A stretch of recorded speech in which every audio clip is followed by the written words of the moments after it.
Shalom, salam sehat, dan tetap semangat Bapak Ibu Saudara-saudara yang kekasih dalam Tuhan Yesus Kristus. Malam ini kembali kita berjumpa untuk bersekutu bersama-sama melalui pelayanan sehati dalam doa bersama dengan Gereja Toraja Jemaat Warakas Klasis Pulau Jawa. Kita bersyukur untuk perjumpaan pada malam hari ini. Meskipun mungkin ada di antara kita yang sedang mengalami kondisi-kondisi yang kurang sehat, ada kelelahan, namun kita percaya bahwa kasih sayang Tuhan adalah pengharapan bagi kita semua, bahwa Ia peduli di tengah-tengah berbagai pergumulan dan kelemahan kita. Mari senantiasa menyatakan kerinduan di hadapan Tuhan untuk mencari wajah-Nya. Mari kita memuji Tuhan.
Pembacaan firman Tuhan pada malam hari ini terambil dari kitab 2 Raja-Raja pasal 4 ayat 1 hingga ayatnya yang ke-7. Mari kita berdoa. Bapa kami yang ada di dalam sorga, kami mengucap syukur. Malam ini kami boleh bersekutu bersama melalui sehati dalam doa. Terima kasih pemeliharaan-Mu sepanjang hari ini dalam menjalani hidup dan kehidupan kami, dalam berbagai dinamika, keadaan, dan situasi yang sedang terjadi dalam hidup kami. Kami sungguh mengalami bahwa Tuhan Engkau menyertai kami. Saat ini kami akan membaca dan merenungkan firman Tuhan. Kami mohon kiranya penyertaan-Mu, ya Roh Kudus bagi kami semua. Bimbing kami Tuhan untuk mengerti akan kehendak-Mu dan memahami apa isi hati Tuhan yang Tuhan mau menyatakannya bagi kami malam ini. Berkati hamba-Mu Tuhan di dalam memberitakannya seturut dengan kehendak-Mu. Ampuni kami dari segala salah dan dosa kami. Dalam nama Yesus Kristus kami berdoa dan mengucap syukur. Haleluya. Amin. Shalom, selamat malam Bapak Ibu yang terkasih dalam Yesus Kristus. Pembacaan kita pada malam hari ini terambil dari kitab 2 Raja-Raja, pasalnya yang keempat, ayat 1 sampai ayatnya yang ke-7. Lembaga Alkitab memberikan judul Minyak Seorang Janda. Firman Tuhan berbunyi demikian. Salah seorang dari istri-istri para nabi mengadukan halnya kepada Elisa sambil berseru, "Hambamu, suamiku sudah mati dan engkau ini tahu bahwa hambamu itu takut akan Tuhan. Tetapi sekarang penagih hutang sudah datang untuk mengambil kedua orang anakku menjadi budaknya." Jawab Elisa kepadanya, "Apakah yang dapat kuperbuat bagimu? Beritahukanlah kepadaku apa-apa yang kau punya di rumah." Berkatalah perempuan itu, "Hambamu ini tidak punya sesuatu apapun di rumah, kecuali sebuah buli-buli berisi minyak."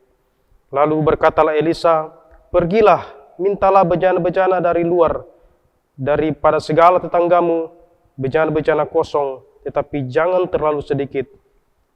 Kemudian masuklah, tutuplah pintu sesudah engkau dan anak-anakmu masuk.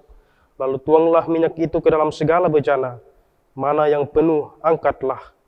Pergilah perempuan itu daripadanya, Ditutupnyalah pintu sesudah ia dan anak-anaknya masuk, dan anak-anaknya mendekatkan bejana-bejana kepadanya, sedang ia terus menuang.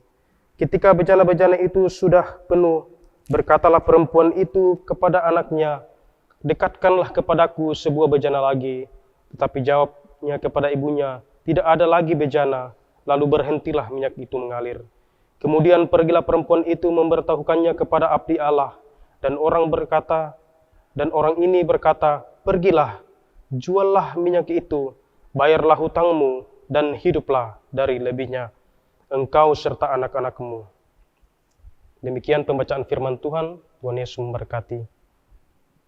Saudara-saudara yang kekasih dalam Tuhan Yesus Kristus, berangkat dari pembacaan firman Tuhan malam ini, tema renungan kita yakni tidak hanya percaya, tetapi bertindaklah.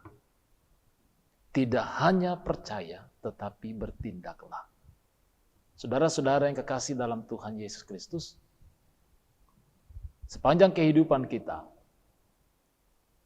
kita mendengar akan keluh kesah orang, dan mungkin kita juga menjadi bagian, termasuk orang-orang yang sedang mengeluh, orang yang sedang mengalami kegelisahan dan kekhawatiran, apalagi di tengah-tengah kondisi yang sedang kita alami saat ini.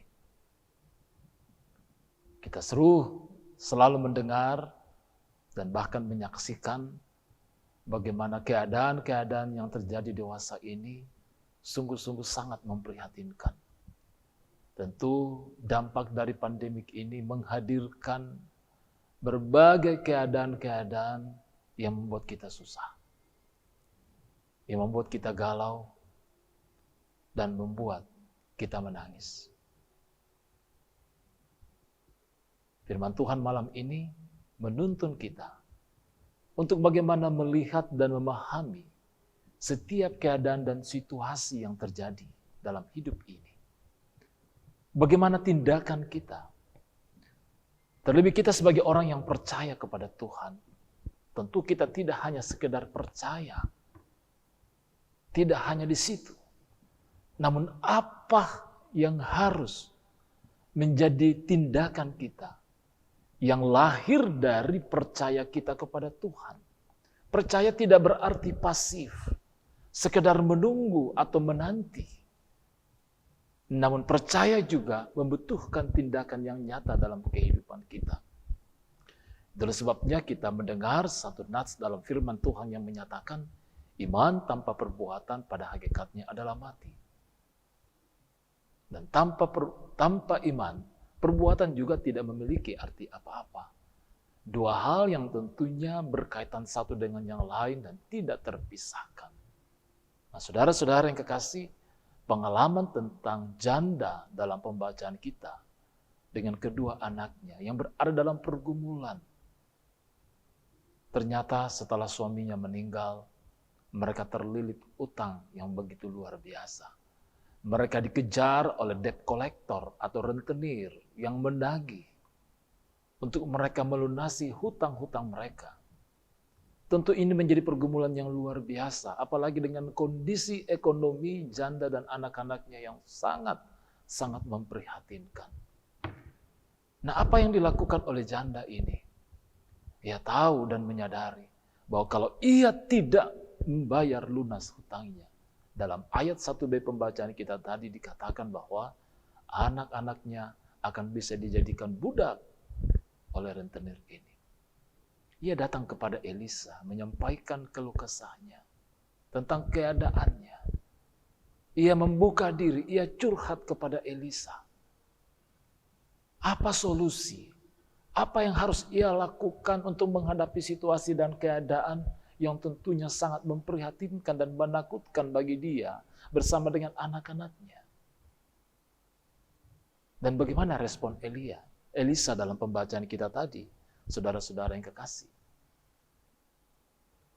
ia menyampaikan sebuah nasihat yang mungkin tidak masuk akal. Kalau kita membaca kembali pembacaan kita malam ini, kita mendapati bahwa bagaimana Elisa menyuruh janda ini bersama dengan kedua anaknya untuk mengumpulkan buli-buli.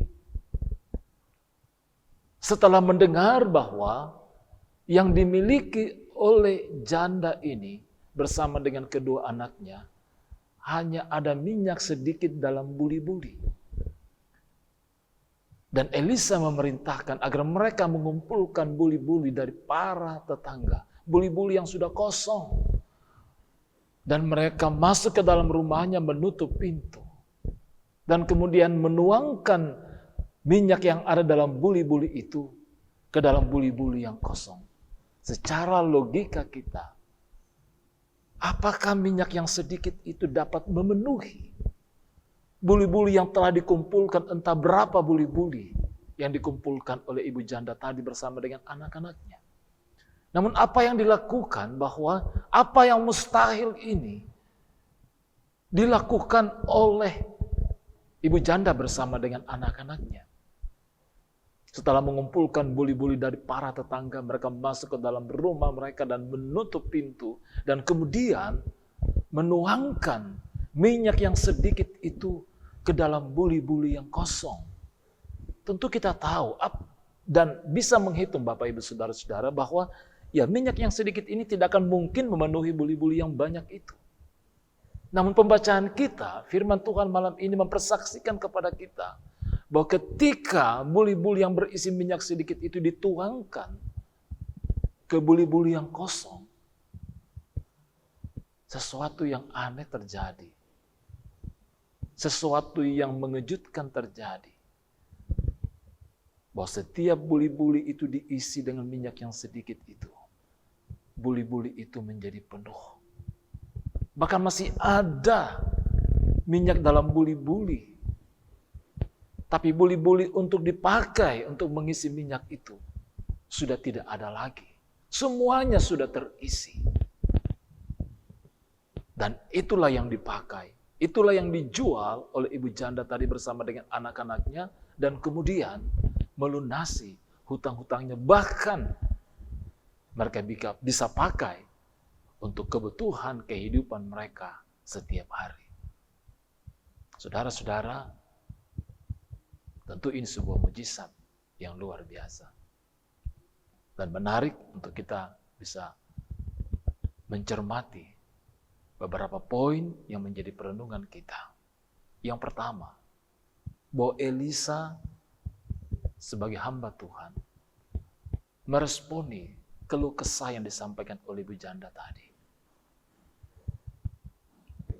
Ia seorang manusia yang memiliki kepekaan.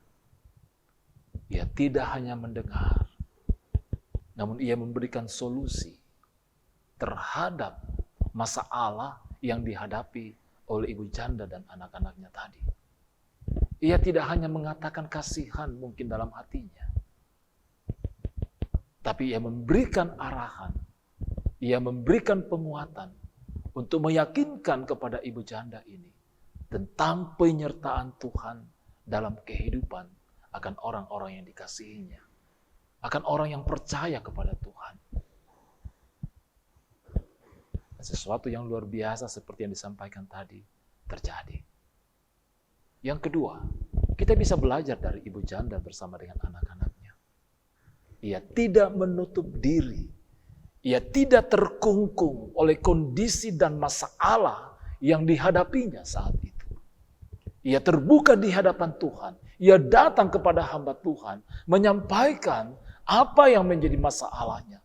Keprihatinannya atas dirinya, ia buka di hadapan Tuhan. Melalui hambanya, ia curhat. Dan ia meyakini, tentu ada nasihat, paling tidak penguatan bagi dia dan anak-anaknya untuk bisa menghadapi masalah yang terjadi dalam kehidupannya. Ia menjadi ibu, ia menjadi keluarga yang terbuka dan tidak menutup diri. Mungkin saudara-saudara yang kekasih dalam Tuhan, di tengah-tengah kondisi pandemik ini kita memandang ketika kita terpapar dengan COVID-19, dengan berbagai variannya, kita mungkin menganggap ini aib. Kita sulit untuk berkomunikasi dengan sesama kita akan kondisi kita, untuk terbuka agar orang lain menyatakan kepedulian kepada kita. Kita menutup diri, dan mungkin ada rasa malu ketika orang mengetahui bahwa kita terpapar COVID. Ya, semuanya tidak mengalami seperti ini tentunya. Namun kiranya kita tidak memandang kondisi pandemik ini ketika menimpa kita sebagai sesuatu yang memalukan diri kita. Kita takut kita mungkin terasing dari orang lain.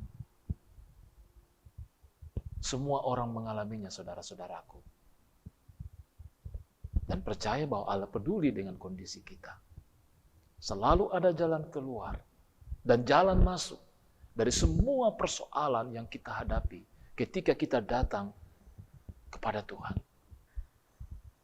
Jadi saudara-saudara yang kekasih dalam Tuhan, dengan pengalaman firman Tuhan malam ini, yakin dan percaya Allah peduli. Karena itu mari tidak hanya sekedar percaya, tapi dari percaya kita kepada Tuhan, nyatakan dalam tindakan dan iman yang nyata. Dan Allah pasti bertindak, menolong, dan membebaskan kita.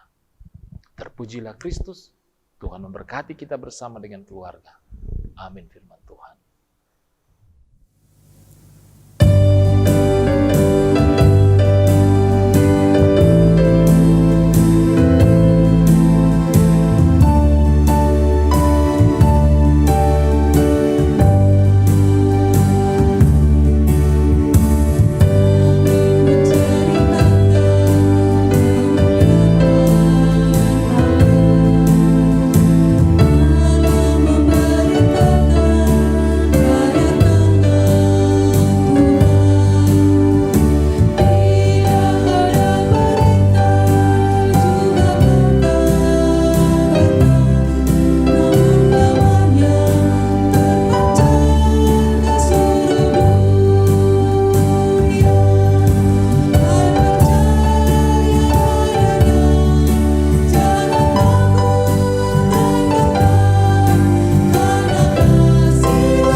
Mari kita menaikkan doa syukur kita.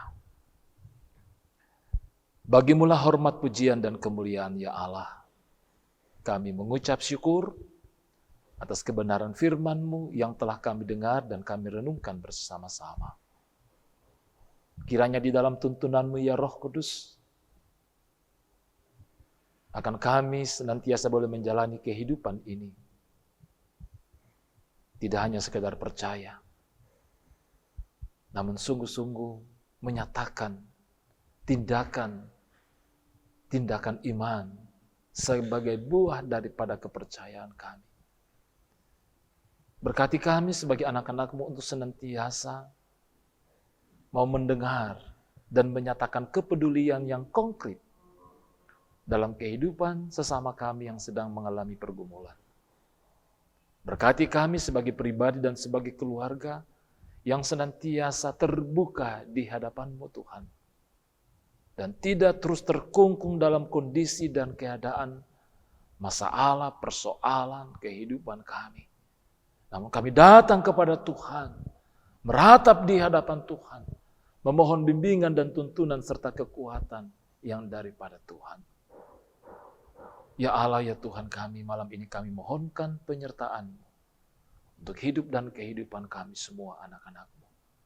Berkati kami Tuhan, lindungi dan peliharakan kami dan dalam kehidupan keluarga kami masing-masing. Berkati kami dalam berbagai perjuangan, bahkan di tengah-tengah pergumulan kami. Bagi saudara-saudara kami yang saat ini sedang menjalani isolasi mandiri, sedang dalam perawatan di rumah sakit oleh karena paparan pandemik, bahkan juga saudara-saudara kami dalam berbagai kelemahan-kelemahan tubuh yang lain, Tuhan. Kami doakan mereka semua. Nyatakan pemulihan-Mu Tuhan, anugerahkan iman dan pengharapan hanya di dalam Engkau. Bahwa Tuhan, Engkau tidak meninggalkan kami sendiri. Dalam keadaan kami, dalam kelemahan kami. Begitupun kami mendoakan orang tua kami para lansia.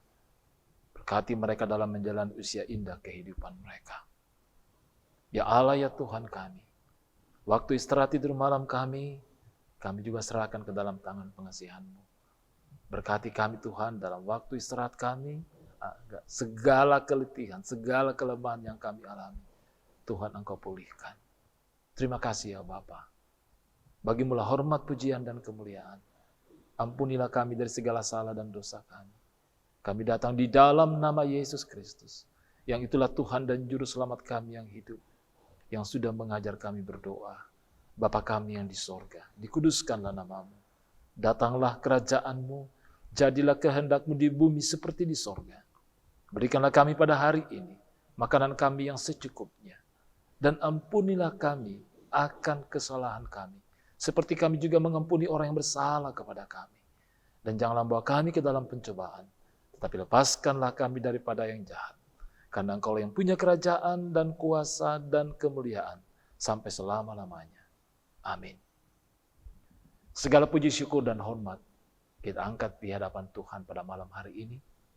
Terima kasih untuk kebersamaan kita melalui persekutuan ini.